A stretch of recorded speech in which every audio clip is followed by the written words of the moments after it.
Hey guys, before this video starts, I just wanted to thank you for not unsubscribing from the channel. I know that I put up a video the other week saying that I'd post one tomorrow, but it's tomorrow, right? It's close enough.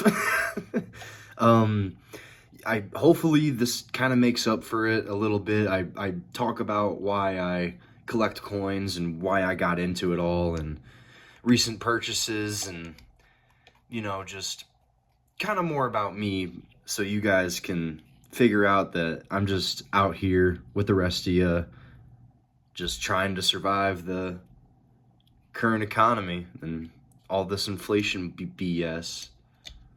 So, thank you for the support. I'll catch you later. Hey guys, Mr.SilverEagle back with another video. And today I wanted to talk about just why I collect coins and stack precious metal. Right here in my hand is the coin that started it all for me. Part of my great-grandfather's collection. And my grandmother gave me this for my 10th birthday. And it's the only coin that I sent off for grading. And it's the most common year, one of the most, and San Francisco, which is where it was minted, has beautiful striking of the Morgan dollar. The 1880 and the 1881 are pretty much the top of the line Morgan dollars in terms of quality. And I think that they actually have over 2,000 MS 68s in 1880, and then this pretty much the same amount in 1881, which, if you know Morgan dollars, a 68 is like impossible to get on these things. Mine's a 53, but I didn't send it in for high grading or anything like that. It's just so I can actually tell this apart from all my other silver dollars so I don't accidentally sell it. I got it graded, I think like a decade ago. I was 12, 13 years old. I went with NGC because PCGS was way more expensive at the time. And yeah, I'm happy I did. And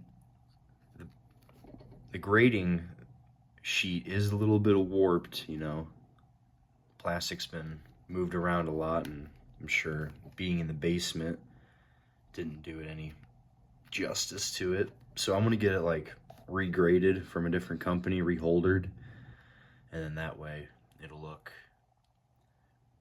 brand new and it won't have that bubble on it. But I like to be my own bank. I don't like to have a bunch of cash sitting around in my savings account or checking account or whatever you have it, and it earns less than 1% interest just sitting there doing nothing, which inflation makes our money less valuable by at least, what was it, like 13% inflation was last year. So your money got less than 1% interest, but it also lost 13% of its value. That doesn't make sense to me. So what I do is I buy coins and silver. And I know that I was going to put out a video, or I said I was going to put out a video like, like a week ago, but I just got caught up with a lot of things, and I moved into my new place finally. I'm out of my parents' house, finally. And yeah, I bought these 2 bars to celebrate my money-saving skills. And yeah, I should have bought a 10-ounce bar. I not should have, but it would have been awesome. But I didn't have all of the money for a 10-ounce bar at the time. So I went 2 weeks ago or 3 weeks ago and bought this, and then last week last Monday, I bought this one, the Sunshine Mint bar. I love that sound.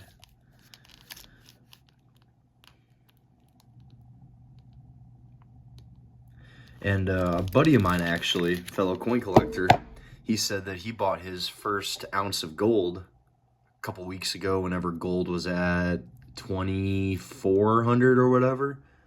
And that's a huge accomplishment. I don't have any gold yet, just a lot of silver. I'm waiting for the gold to silver ratio to drop a little bit. So the little bit of silver I buy each month, when it adds up to be a lot, I can trade all that silver in for gold. And that way I don't have to save up $2,500 just to buy an ounce. And the premiums on fractional gold are just too insane to even think about it. Just save up for the ounce, and you're still paying like $100 over melt value, but it's better to pay $100 on a $2,000 purchase than $100 on a $300 purchase. There it is. I went to an auction and bought this for $30. Little 1833 capped bust dime. See the 10 cents on the bottom. And then I got her sister, bigger cousin, Bertha, 1831 half dollar. Ain't that the most worn down half dollar you've ever friggin' seen? I'm thinking it's like a Fair 2, PO1. If it's a PO1, that's crazy. I'm thinking it's a PO1. Look at that. There's nothing left on that coin besides United States of America and then 50 cents. You can, the outline of the eagle and then the shield, but dude, the lettering and the scroll, E pluribus unum, isn't even there. You can't even make that out. It's just gone. But I picked this thing up for $35 and then the dime for $30. Thought they were a cool little type bundle.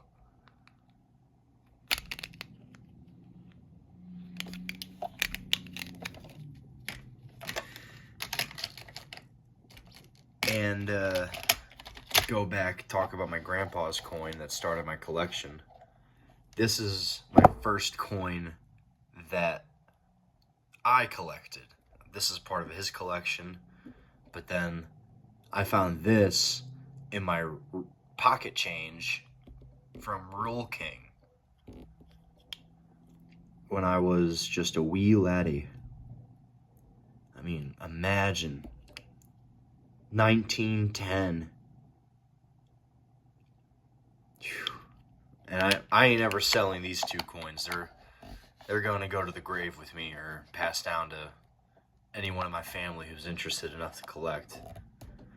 But I know that a lot of people, they need money and they sell their whole collection, and usually their first coin is sold with it all. But I feel proud of myself for keeping this thing for so long, and I'm gonna continue keeping it. And speaking of coins found in circulation, I'm gonna show you guys something.